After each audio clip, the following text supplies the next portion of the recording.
오래 기다리셨습니다. 고구려와 수나라의 전쟁, 고구려와 당나라의 전쟁, 뒤를 이어서 이제 마지막 3부작이죠. 왜 고구려가 이겼어야지 신라가 이겼어? 나당 동맹, 뭔가 기분 나빠. 신라의 통일은 과연 삼국 통일이 맞을까?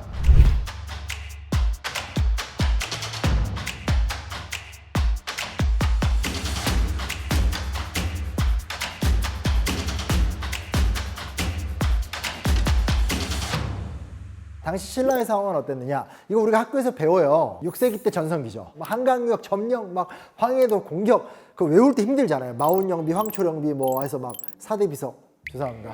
저희 땐 그거 외우느라고. 핵심적인 건 버풍왕 때 체계적인 제도 정비와 가야 정복전이 성공을 거두게 되고, 그 다음 다시 진흥왕 때 최종적으로 가야 일대를 정복한 상태에서 한강유역을 확보하게 되니까 오늘날 화성 인근이죠. 남양만 일대에 당항성을 지으면서 직접 중국과 교류를 하기 시작했다는 거예요.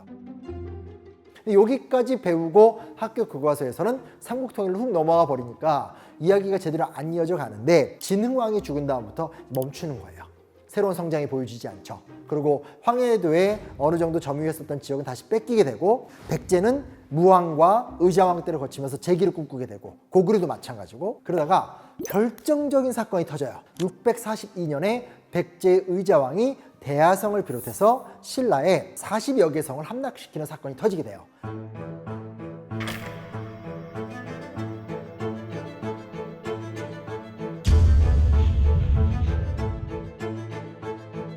대하성은 아주 쉽게 말하면 백제에서 신라로 넘어가는 요충지예요. 여기를 뺏겼다는 건 사실상 경상남도 일대에 대한 지배권이 아주 송두리째 뽑히는 걸 의미하게 되는 거고요. 당항성과 그 일대성을 뺏기게 되면서 소위 말하는 선덕여왕 정권이 흔들리기 시작을 하게 되는 거예요. 신라는 유교 문화에서 자유로웠었기 때문에 여성을 왕으로 세우는 데 있어서 굉장히 개방적이었다. 이게 굉장히 좀 유니크한 측면인 건 맞아요. 근데 그럼에도 불구하고 그 당시에 당태종 이세민이 되게 유명한 이야기잖아요. 너네는 어떻게 여자를 왕으로 세우냐. 그럴 정도로 신라에서 선덕여왕의 즉위라는 것은 약간 좀 이렇게 권력자들의 애매모호한 타협이 있었던 것 같아요. 여왕 옹호파인 김춘추, 김유신과 반대편으로 여왕에 대해서 굉장히 부정적으로 봤었던 또 하나의 진골 귀족 그룹들, 그러니까 김남길이 아닌 비담을 중심으로 한 계열 간에 함께 국정을 운영했거든요. 그랬는데 이 상황에서 대하성을 중심으로 해서 백제한테 엄청난 타격을 당한 거잖아요. 선덕여왕 정권 자체에 대한 무능이 의심되는 순간인 거죠. 그리고 더 컸던 문제가 뭐냐면 대하성의 성주가 김품석이라는 사람이에요. 이름을 보면 굉장히 품행이 방정할 것 같은데, 백제 장군 윤충이 군대를 끌고 올 때 죽죽이나 용석 같은 이 지방의 리더들은 끝까지 항전을 하거든요. 근데 이제 김품석은 쉽게 항복을 하게 되고 아내랑 같이 죽임을 당해요. 김춘추 계열이 반드시 지켜야 되는 대하성을 김춘추의 사위였었던 김품석이 아주 불명예스럽게 잃었다는 거죠. 비담 계열에서는 봐라, 김춘추 니네 쪽이 하니 이렇지 않냐, 이 비난이 일어날 수밖에 없는 거고, 더 나아가서 선덕여왕 지배체제에 대한 의문까지도 딱 들고 일어나게 된다는 거예요. 전성기에서 삼국통일로 가는 그 과도기가 위기의 기간이었었고, 이 위기의 기간 동안 사실상 이것들을 해결해 나간 양대 인물이 김춘추와 김유신이라는 거죠.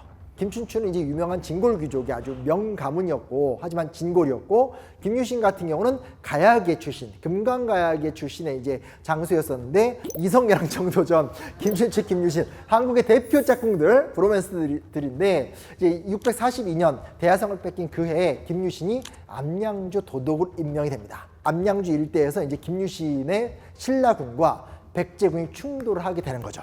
그래서 644년을 기점으로 해서 백제의 가해성을 비롯해서 7개 성을 하나하나 빼앗으면서 신라의 위상을 올려가는 거예요. 그러면 김유신은 어떻게 싸움에서 승리를 거뒀을까? 그거 역시 그렇게 크게 연구가 되어 있진 않아요. 다만 이제 볼 수 있는 건 그 영화적 상상력으로는 별로 안 좋은 걸 비교할 수밖에 없는데, 영화 황산벌 같은 거 보신 분들 알겠지만 관창 일화 들어보신 적 있죠?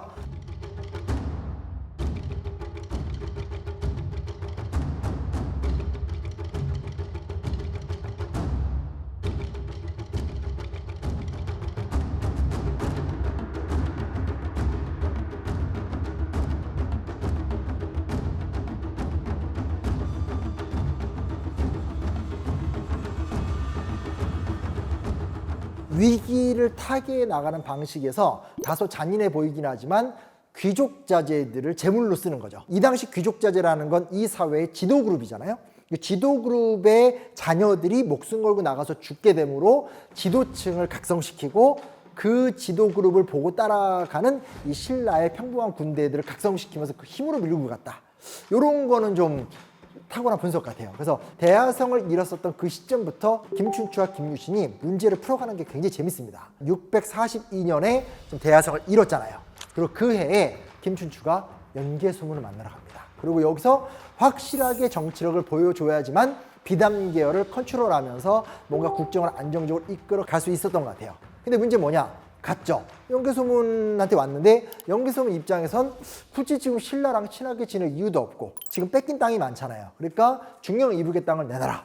중령 이북의 땅을 내놓으라는 얘기는 신라가 북진하는 데 있어서 아주 중요한 땅들을 다 내놓아야 되는 거니까 이건 불가능하잖아요. 문제를 해결하기 위해서 김춘추가 연개소문을 만나러 갔지만 간신히 목숨 걸고 돌아오게 되는 거거든요. 외교전 실패.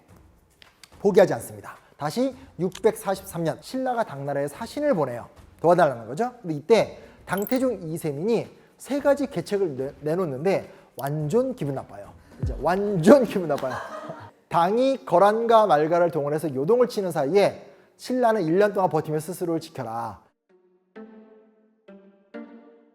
지금 우리 바쁘니까 1년만 기다려. 두 번째는 정 그러면 우리 옷을 빌려줄게. 우리 당나라가 공급하는 붉은색의 옷과 깃발을 입고 있으면 고구려나 백자 도망갈 것이다. 그 다음 이제 마지막 이게 정말 기분 나쁜 건데 여자가 왕이 되어 잘 다스리지 못하는 탓에 이웃나라가 없인 여기니까 우리 당나라 황실에 종친 하나 보낼 테니까 걔를 왕으로 삼아라라는 거예요. 세 가지는 김춘추가 하나도 받아들일 수 없죠. 더군다나 선덕여왕에게 책임을 묻는다는 것은 이거는 사실상 김춘추나 김유신 같은 여왕 지지파 입장에선 권력을 잃어가는 수단이 되는 거거든요. 당나라의 도움을 통해서 문제를 해결할 수 없다는 걸 알게 된 거죠. 그리고 실제로 그 상황 속에서 비담의 난까지 일어나거든요.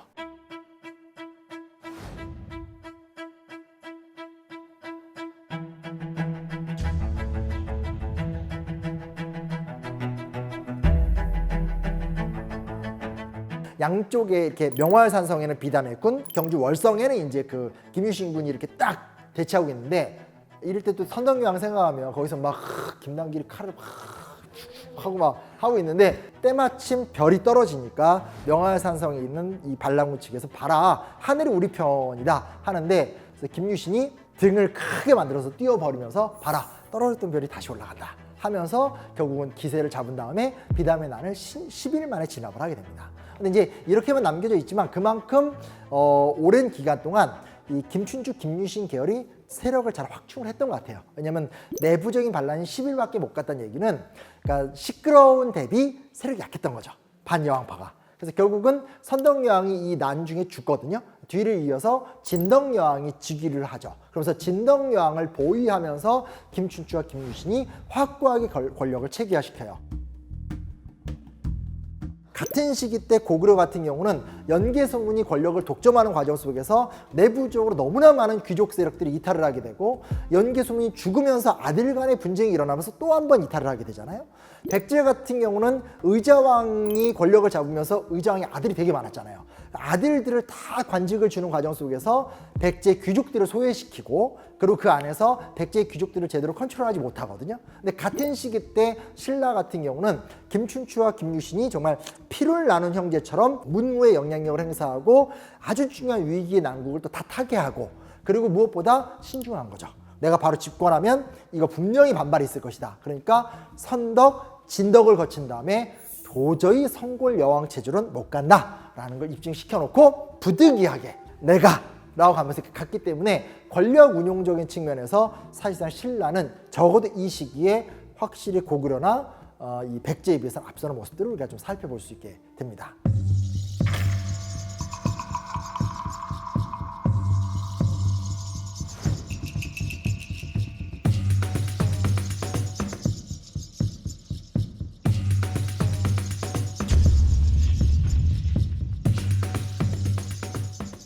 김춘추가 먼저 선구적 판단을 내리게 되는데 648년에 직접 당태종을 만나러 가요. 혼자 가는 것이 아니라 아들 김문왕을 데리고 가요. 그리고 그 앞에서 막 이제 외교전을 펼쳤겠죠. 그런 다음에 아들 문왕을 남겨두고 와요. 그러면서 우리 아들은 당신을 수기할 것입니다.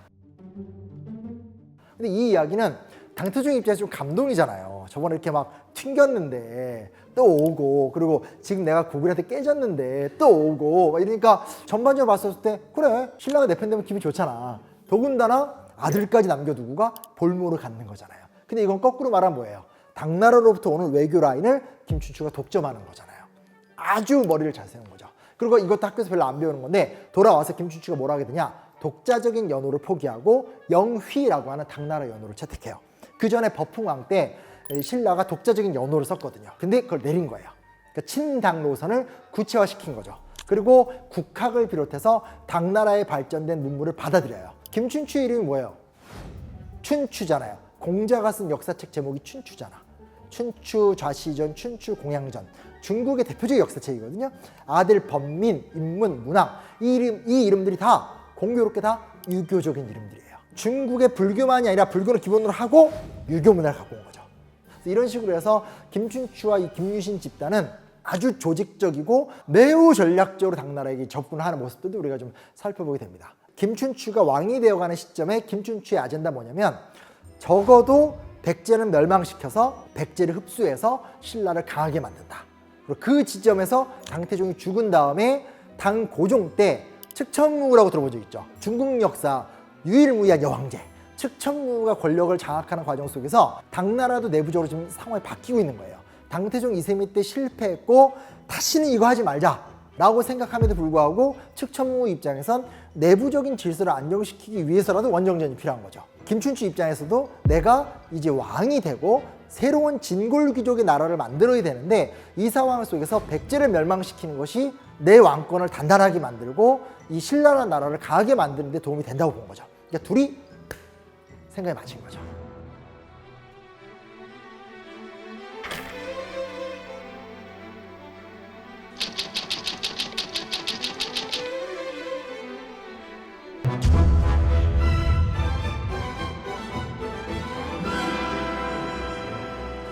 사람이란 게 그렇습니다. 당나라 입장에서 생각해 보십시오. 지금 어느 누구도 이루지 못한 업적입니다. 중국 역사 최고의 황제로 분류가 되는 당태종도 실패했잖아요. 근데 백제와 고구려를 멸망시켰어요. 근데 가만히 보니까 옆에 하나 또 있어. 신라가 있잖아요. 고구려도 먹었고 백제도 먹었으니까 이제 신라만 먹으면 되잖아요. 그래서 이제 노골적으로 단계적으로 이제 그 야욕을 드러내기 시작을 해요. 그래서 인상적인 게 뭐냐면, 신라를 계림대도독부라고 불러요. 계림이 신라의 다른 말이거든요. 고구려 지역에다가는 안동 도읍부를 세우고요. 그리고 백제의 땅에다가 웅진 도독부를 세우고, 그러면서 슬그머니 계림 도독부를 세우는 거예요. 웅진 도독부의 짱은 이제 의자왕의 셋째 아들이었던 부여융, 그리고 신라 계림 도독부의 왕은 당시 이제 김춘추가 죽었거든요. 김춘추의 아들이었었던 김범민을 세우게 되는, 같이 가지려고 하게 되는 거죠. 그럼 이제 신라 입장에서 어떻게 되겠어요? 그 전까지는 야, 이거 어떻게 해서라도 살아남아야 돼. 그리고 전략적으로 봤을 때 당나라를 이렇게 끌어들이고 멸망시킨 다음에 백제를 복속시켜서 신라를 강하게 만드는 거야 했는데, 지금 예상치 못한 상황이 생긴 거잖아요. 여기서부터 신라가 정책을 슬그머니 바꾼 다음에 백제의 지배층은 이 중에 유력자들을 흡수해서 진골귀족으로 만들어버리고 하면서 백제 지역은 동화 정책을 펼치게 되는 거고, 고구려 쪽은 고구려 유민들을 지원하면서 고구려 유민과 당나라가 계속 충돌하는 전란의 위험 지역을 신라 내부로 갖고 오는 것이 아니라 저쪽 만주나 한반도 북부 쪽으로 옮기는 전략을 펼치게 되는 거죠. 전략을 펼칠 적에 이중 정책도 펼쳐요. 예를 들면 669년에는 신라 문무왕이 김유신의 동생 흠순 양도를 사죄사로 파견해요. 그럼 무슨 얘기냐면, 저희가 좀 너무 오만 방자하게 굴었습니다, 이런 걸 보내는 거예요. 그래서 실제로 그 중에 양도는 돌아오지 못하고 거의 죽어요. 그래 놓고 그 다음해인 670년에는 서로유를 시켜가지고 고구려 부흥 세력 중에 대표 주자였었던 고현무와 함께 정예병 1만 명을 딱 구성한 다음에 압록강 건너서 이제 당나라군의 본진을 막 공격하게 돼요. 가능 영역을 정확하게 삼는 거죠. 원래 신라 영토에다가 백제 지역을 흡수하고 한반도 북부와 만주 일대는 고구려 유민을 활용해서 당나라군의 진입을 막고 신라를 보존한다. 이 정책을 김춘추가 죽은 다음에 김범민, 문무왕이 이어가게 되는 거죠. 그래서 결국 이제 당나라가 매소성과 기볼포에 육군과 수군을 보냅니다. 여기서 이제 정말 싸운 거죠. 정말 싸웠는데 정말 싸운 전투에선 신라가 독자적인 군사력으로 이 두 전투에서 육전과 수전에서 다 승리를 거둬요. 약자가 강자를 무너뜨리고 강자 가운데 살아남는 성공을 하게 되는 거죠. 그리고 나서 마지막으로 하게 되는 작업이 뭐냐? 사만일통을 외치기 시작해요. 사만, 우리는 원래 사만의 뿌리를 두고 있다. 만진한 변한, 고려백제 신라, 그리고 그것을 우리가 하나로 만들었다.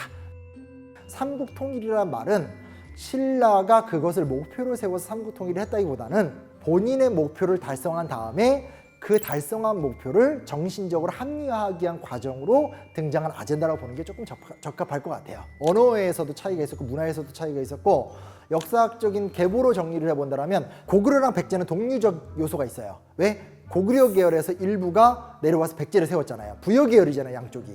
근데 신라는 삼한 중에서 이 진안의 토착 세력이 확대 발전된 거잖아요. 이 신라를 어떻게 이끌어갈 것인가에 있어서 사실 이 과도기를 경험했었던 사람들이 내세울 수 있는 아이디어는 사만일통인 거죠. 사만일통이라는 말을 했던 사람이 누구예요? 김유신이에요. 그렇게 명분을 만드는 거죠.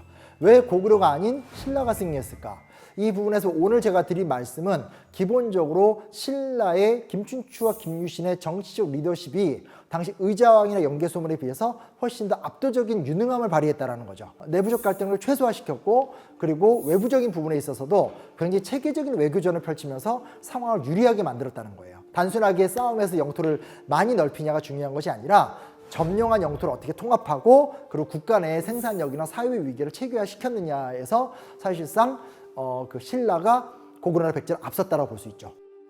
그래서 이게 제가 3부작에 걸쳐서 쭉 이야기를 했는데 사실 이제 제일 처음에 시작했던 이야기는 우리가 이제 고구려에 대한 관심, 그리고 백제는 왜 저렇게 속상하게 무너졌을까, 혹은 이제 중국이 특히 고구려한테 많이 애를 먹잖아요. 그때 느꼈었던 어떤 그런 신체호식 감정인 거죠. 우리가 한때 강했다, 뭐 이런 생각도 있긴 되는데 사실 하나하나 좀 따져보다 보면 이 삼국의 통일 과정들, 세 나라의 충돌의 과정들을 보게 되면 그 이후에 고려나 조선 때는 거의 경험하지 못했었던 국제적인 싸움의 결과 속에서 멸망과 성장이 같이 일어났었던 시간이라는 거예요.